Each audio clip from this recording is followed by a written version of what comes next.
में एक शाहीन जैसी ग्रिप है और इसकी हर चीज़ पर नज़र है। वो अपने खिलाफ हर चैलेंज को इस तरह ख़त्म करता है जैसे सिर्फ जुल्म की दास्तान पीछे रह जाए।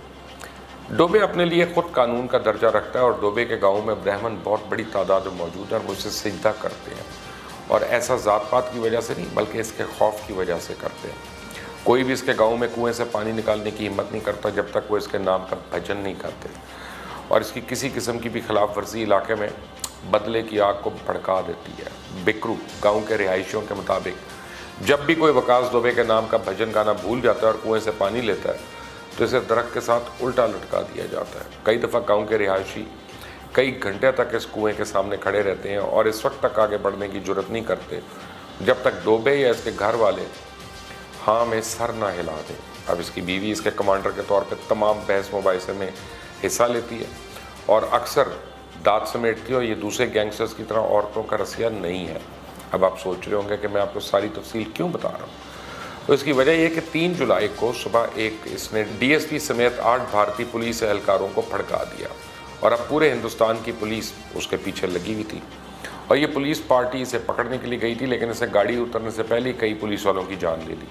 अब उत्तर प्रदेश के डायरेक्टर जनरल ऑफ पुलिस के बयान के मुताबिक कानपुर के एक बदनाम ज़माना मुजरिम वकास डोबे को पकड़ने में पुलिस बिकर गाँव गई और पुलिस को रोकने के लिए उन्होंने पहले ही जेसीबी या बुलडोजर्स लगा के रास्ता रोक रखा था।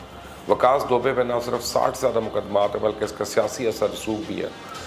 2001 में इसने कानपुर में एक पुलिस स्टेशन पर हमला करके बीजेपी के एक मिनिस्टर संतोष शुक्ला को भी कत्ल कर दिया था। इस वक्त इसकी बीवी पुलिस के डर से अपने भाई के घर चली गई और इसने अपने साले के गांव को महसूर करके एक एक घर की तलाशी ली, लेकिन पूरे गांव में किसी की हिम्मत नहीं हुई कि वो पुलिस को रिपोर्ट कर दे। संतोष शुक्ला को मारने के वक्त थाने में दर्जनों पुलिस एहलकार मौजूद थे जिनके सामने वकास डोबे ने उसे कई दफ़ा निशाना बनाया, लेकिन किसी भी पुलिस एहलकार की जुर्रत नहीं हुई कि वो ट्रायल कोर्ट में इसके खिलाफ गवाही दे, और फिर इसे कोर्ट से बरी हो गया। जिस दिन वकास डोबे ने 8 पुलिस एहलकारों को मारा उस दिन सिर्फ यूपी पुलिस ने वकास को पकड़ने के लिए 25 टीमें बनाई जो हर जगह इसको तलाश करती फिर रही थी। इनकी तादाद पूरे हिंदुस्तान में 100 से ज़्यादा हो चुकी थी। वकास डोबे को पुलिस के हमले की पहले ही इतला मिल गई। डोबे के हर इदारे में जासूस हैं। पुलिस के हमले से पहले इसने अपने पूरे गांव में ब्लैकआउट कर दिया और छतों पर बैठ के पुलिस का इंतज़ार करता रहा। चौबेपुर पुलिस स्टेशन के 68 लोगों को मुअत्तल करके उन्हें पुलिस लाइन भेज दिया गया और इनकी इस मामले में तफ्तीश की जा रही है। इस हवाले से कत्ल होने वाले डीएसपी का ख़त भी मंजर आम पे आया कि चौबेपुर पुलिस स्टेशन के पुलिस अफसरान और सब इंस्पेक्टर विनय तिवारी के वकास डोबे के साथ ताल्लुकात हैं। कत्ल होने वाले डीएसपी ने एसएसपी कानपुर को 14 मार्च को ख़त भी लिखा था कि पुलिस अफसरान डोबे के साथ मिले हुए हैं और 150 केसेस कानपुर और दीगर हमसाया डिस्ट्रिक्ट्स में चल रहे हैं और कोई इसके खिलाफ कार्रवाई नहीं कर रहा, लेकिन एसएसपी आनंद डीओ ने अपने साथी की रिपोर्ट पे कोई कान ना धरे और कोई एक्शन नहीं लिया। जे वाजपेयी जो कि वकास डोबे का खजानची है, उन्होंने कहा कि एसएसपी आनंद डीओ के साथ कई तस्वीर उनकी मंजर आम पे आ चुकी जो कि अब डीआईजी स्पेशल टास्क फोर्स के ओहदे पर तरक्की पा चुका है, लेकिन इसे इस वारदात के बाद ट्रांसफ़र कर दिया गया और पुलिस इंस्पेक्टर ने तिवारी को अब उत्तर प्रदेश पुलिस ने यह कह के गिरफ्तार किया कि इसके खिलाफ काफ़ी सबूत मिल चुके हैं और इसके लिए गिरफ्तार किया गया।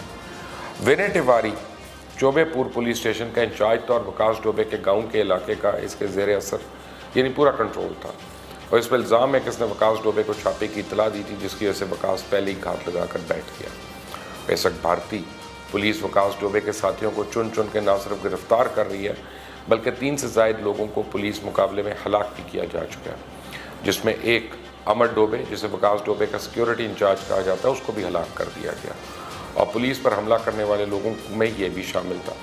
अमर डोबे की एक हफ़्ता पहले ही शादी हुई थी और इसकी शादी के अगले दिन ही पुलिस ने वकास डोबे पर छापा मारा था।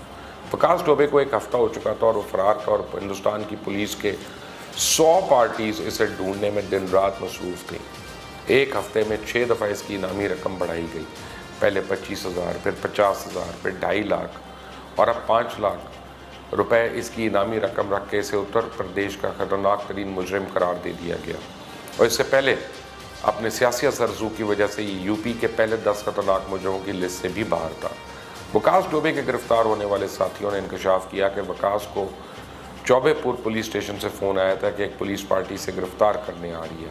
उसने उसके गांव में आने वाली बिजली के तार को पुलिस के पहुंचने से पहले कटवा दिया और वकास डोबे का कई सियासी लीडरान और पुलिस अफसरान से डायरेक्ट ताल्लुकात हैं, जो इस इलेक्शन जीतने के लिए खौफ की अलामत के तौर पर इस्तेमाल करते हैं। 2017 में जब डोबे पकड़ा गया था तो उसने इतराफ़ किया कि इसके 2 इंडियन MLAs के साथ भी ताल्लुकात हैं। वकास डोबे ने गांव में एक महलनुमा किला बनाया हुआ है जिसमें इसकी इजाज़त के बगैर कोई दाखिल नहीं हो सकता। इस बार रुपए पैसे की तो कमी नहीं है और हर हुक्मरान जमात के साथ इसके ताल्लुकात होते हैं और ये अपने इलाके से इंतखाबात में भी हिस्सा ले चुका है। इसने शिवराजपुर से नगर पंचायत का इलेक्शन जेल से ही जीत लिया था और यही वजह है कि इसे पकड़ा नहीं गया। अगर पकड़ा भी गया तो कुछ ही दिनों में जेल से बाहर आ गया। अब वकास डोबे का बाप एक किसान था, 3 बहन भाई हैं और इसका भाई 8 साल पहले कत्ल हो गया था, जबकि इसकी बेवा रिचर्ड डोबे ज़िला काउंसिल पंचायत की मेंबर है। वकास डोबे के 2 बेटे हैं जिनमें से एक MBBS की तालीम इंग्लैंड में हासिल कर रहा है, जबकि दूसरा बेटा कानपुर में ही पढ़ता है। और वकास के इस इलाके में कई कॉलेज और स्कूल चलते हैं। इसके रोब और दबदबे का ये आलम है कि इसके अपने गाँव में भी इसका तूती बोलता है और इसकी पसंद और नापसंद का ख्याल रखा जाता है। गुज़िश्ता 15 साल से इसके इलाके में एक ही पार्टी मुकामी इंतखाबात बिला मुकाबला जीत रही। वकास डोबे के ख़ानदान के लोग गुज़िश्ता 15 साल से ज़िला पंचायत के मेंबर का इंतखाब जीत रहे हैं और इसके खिलाफ चाहे जितने भी मुकदमात हों, लेकिन ना तो इसके खिलाफ कोई गवाही देने वाला मिलेगा, ना ही इसकी कोई बुराई करने वाला। कुछ लोग इसको ब्राह्मणों का शेर कह रहे हैं, जिसने एक ही झटके में कई पुलिस एहलकारों को मार दिया। इसे भारतीय एहलकार पुलिस वाले जो थे बड़े सख्त गुस्से में हैं और इनका कहना है कुछ लोग वकास डोबे को शेर बता रहे हैं, तो फिर भगत सिंह कौन थे, नेताजी सुभाष चंद्र बोस कौन थे, अब्दुल हमीद कौन थे, अशफाकुल्लाह कौन थे। शेर वो होता है जो वतन के लिए शहीद होता है। वकास डोबे की गिरफ्तारी के बाद मध्य प्रदेश के वज़ीर आला शिवराज सिंह चौहान ने कहा कि मध्य प्रदेश पुलिस जल्दी वकास डोबे को उत्तर प्रदेश पुलिस के हवाले कर देगी और इस बारे में वो पहले ही उत्तर प्रदेश के वज़ीर आला योगी आदित्यनाथ से बात कर चुके हैं।